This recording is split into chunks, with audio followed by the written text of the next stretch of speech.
energy efficiency and environment, we need to be constantly ahead of the market. At least that's what we think. So in 4 years, in 2012, we implemented a demand that all our new buildings and refurbishment should be passive house standard. We've done that now, and from 2016, we are saying all our new buildings should be plus houses. It means they should produce more energy than they use. And why? Yes, because we think that in the future we will need that energy, the clean energy, for transport sector. Sorry, one back. Sorry. So, and we have also in our energy strategy a decision to always use the roof area. I don't think it makes any sense to use the roof only to hold out the rain. It needs to be used for energy production, for green roofs, or as a recreational area for the people living in the building.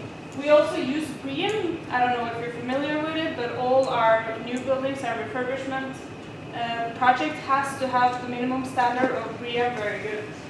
And we participate in research and development projects. Like I said, we don't believe that the solutions we need today are available on the market. We think that we need to address the market to develop them. We think that we need to participate in research projects and participate actively in developing the solutions we need for the future. Next, please. Okay, so Papirus procurement part 1. This is Lindberg nursing home. It's like Ola said, it's a huge building.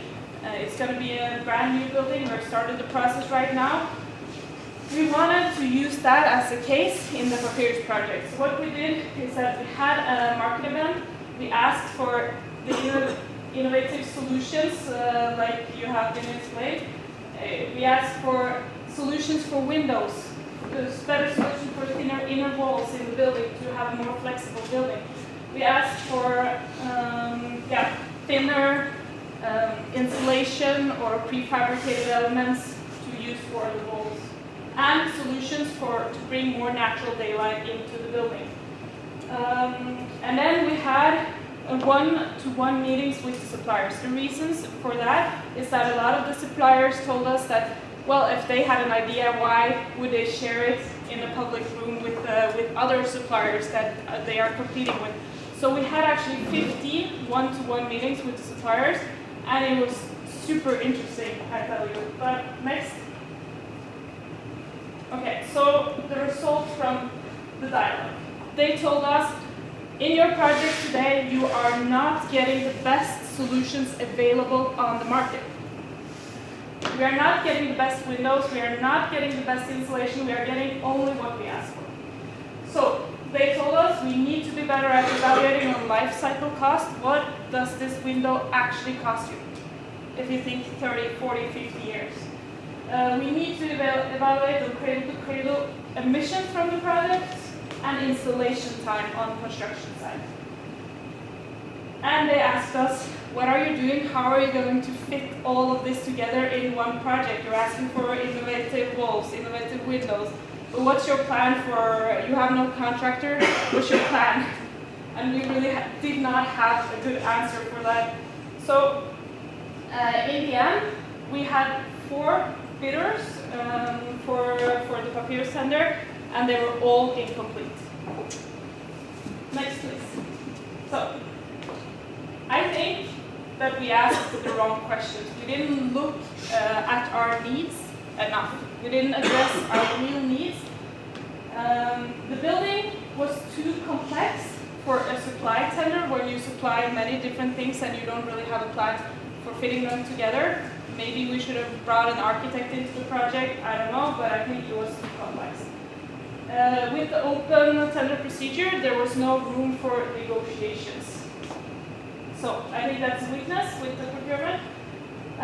We did not provide some public procurement training for the SMEs. We are used to addressing contractors who are used to answering these public procurements. We didn't even think about it. But they had no training in delivering what we asked for. And when I asked them why they did not respond to the tender, they said it was too long. There was something in English. I mean, it was both English and Norwegian documents, but they saw something in English and they thought, this is going to take a lot of time. We don't have that time. So, and they told us all the way, they wanted us to ask this to the market, to put this into our tenders to our contractors, so that they can provide their solutions through them. Next, please. We tried to take some of the lesson learned from step 1 into a new procurement, where we used a less complex building. It was a renovation of 3 kindergartens. We asked for windows and we asked for insulation. We tried to evaluate on what they told us that we should evaluate on, which is life cycle costs and climate gas emissions from the products. We did not do a new market event. We were a little bit afraid to spend more of their time, but we offered, we had a tender conference where we offered them to help them to answer the tender, and one showed up. So in the end, we have no bidders for our second procurement.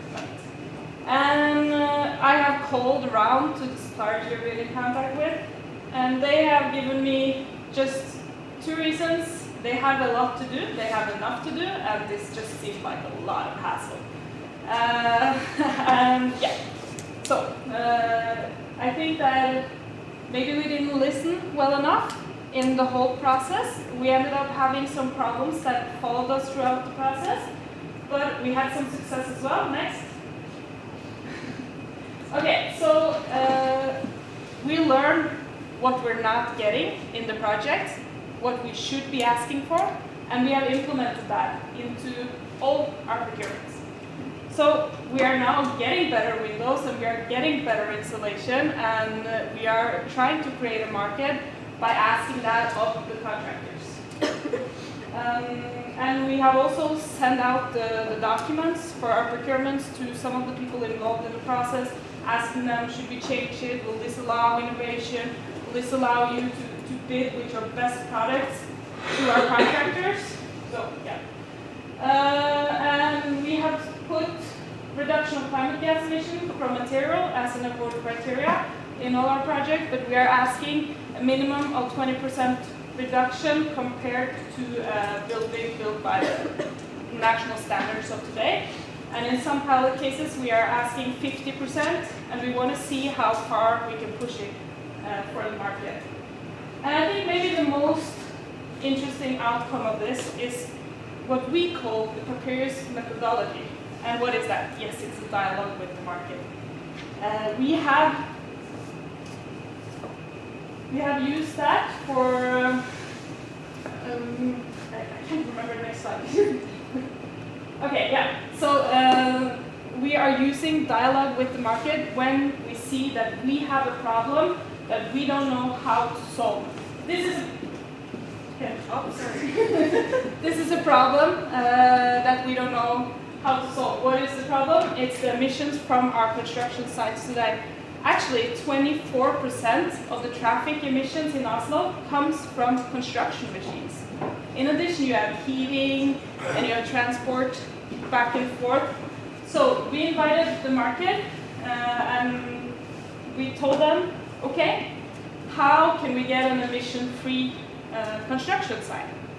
And they said, well, you can get a fossil-free emission site today. You can use biofuels for all your machine. It's going to cost a little bit more, but it will basically cut all of your CO2 emissions, but you still haven't solved the local emissions.